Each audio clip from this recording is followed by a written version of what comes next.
This is the Transformers Generations Studio Series Transformers War for Cybertron video game, Gamer Edition, Voyager class, Optimus Prime. The figure is figure number 03 or positive 03.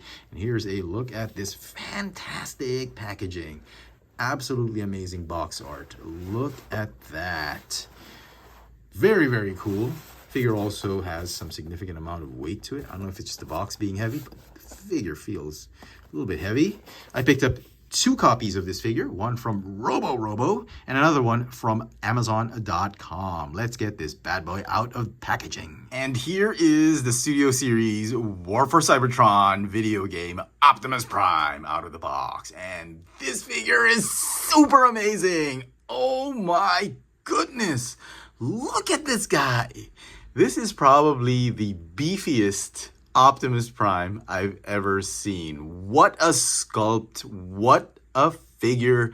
Just amazing, amazing detail and sculpt all around. I cannot wait to show off this figure to you guys. Let's take a closer look at the details of this new Studio Series Gamer Edition Optimus Prime.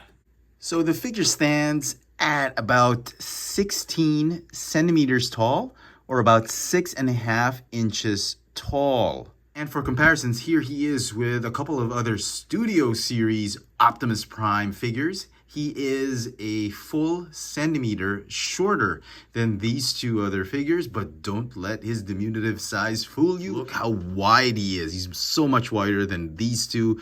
I reckon if all 3 of them went into a fight, he would come out victorious and just pummel the energon out of these 2 guys. So, I mean, this is probably a better scale for a Voyager class. I mean, these guys, I think they're just too tall as Voyagers. I think this Hasbro got it right, made it a little bit like 1 centimeter shorter. I think this is perfect scale for Voyager class. The figure comes with a bunch of accessories. First off, he's got his blaster cannon and he's got his Energon axe. Here's a cool bit about this axe. The axe is modular. You can actually remove pieces so that it's easier for you to slip on the handle onto his fist. And get this, you can remove the middle section, replace the axe onto the end, the third piece or the last section, and then he can have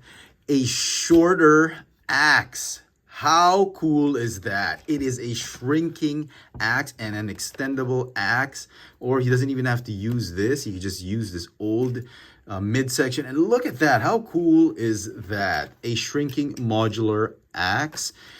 And the details are just absolutely amazing on this one. Look at the amount of detailing and sculpting they put on this axe. And plastic, just absolutely top notch.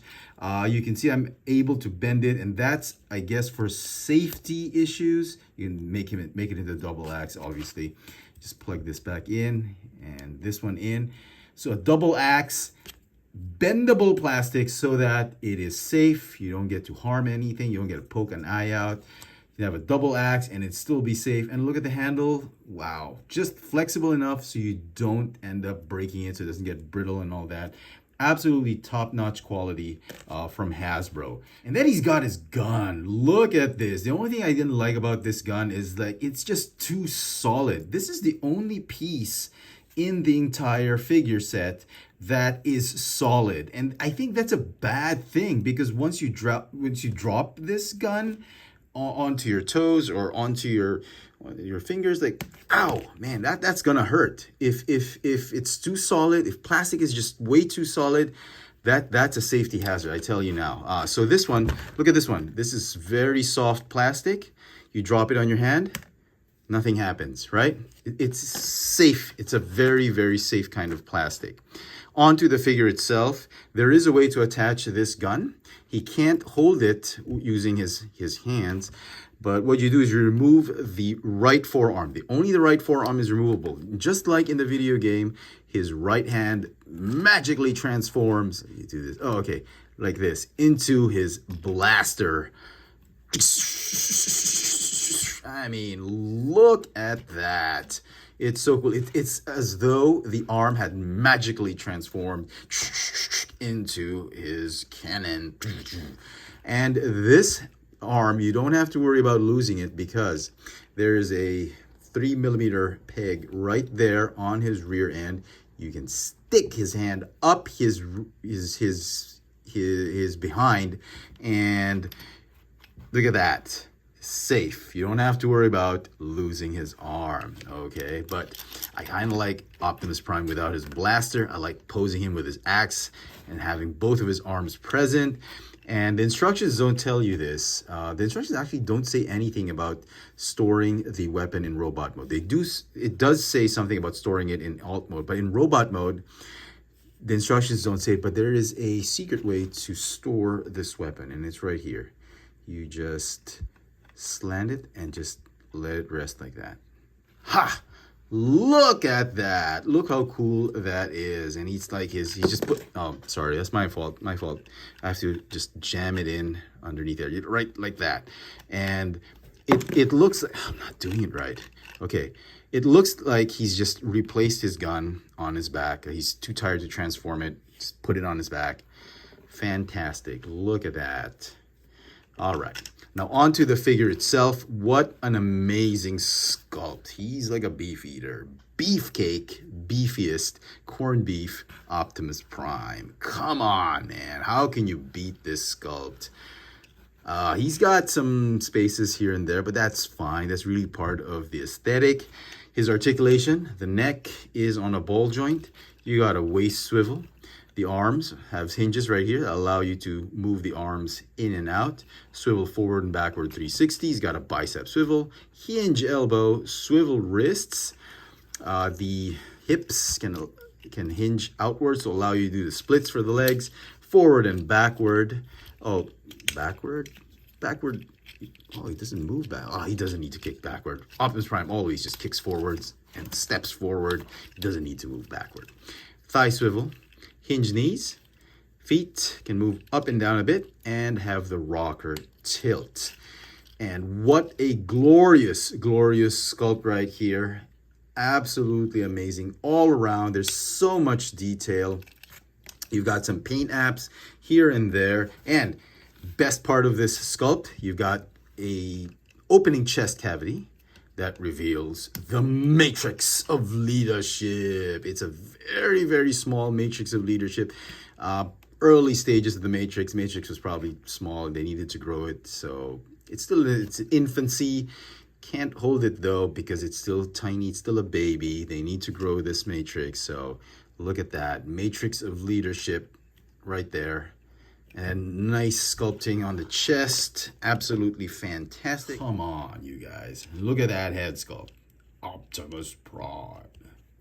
Painted beautifully. And before we leave this sculpt or the details of the robot mode, I want to talk about the top-notch plastic that Hasbro has employed with this figure. Look at this. Look how amazing the quality is.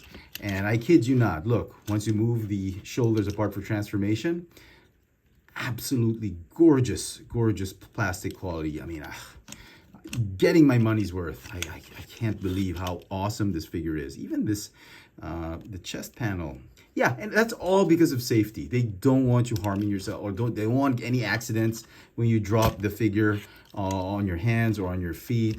The softness is just really for safety, and I do appreciate that from Hasbro, because had they made this a little bit more solid, it's going to be too heavy. First off, if you drop it on any part of your body, it's going to hurt, and second, if it's just too heavy, it's going to cause a lot of wrist strain, and you don't want to have that, especially for Transformers, because you do a lot of wrist action when you're transforming the figure, so you don't want to strain the wrist. So I initially thought this was going to be a heavy figure based on the packaging and all that, but apparently the weight was really from the cardboard inserts of the box. And speaking of cardboard inserts, here is the diorama that this figure came with. Oh my goodness, look at that. Such amazing artwork.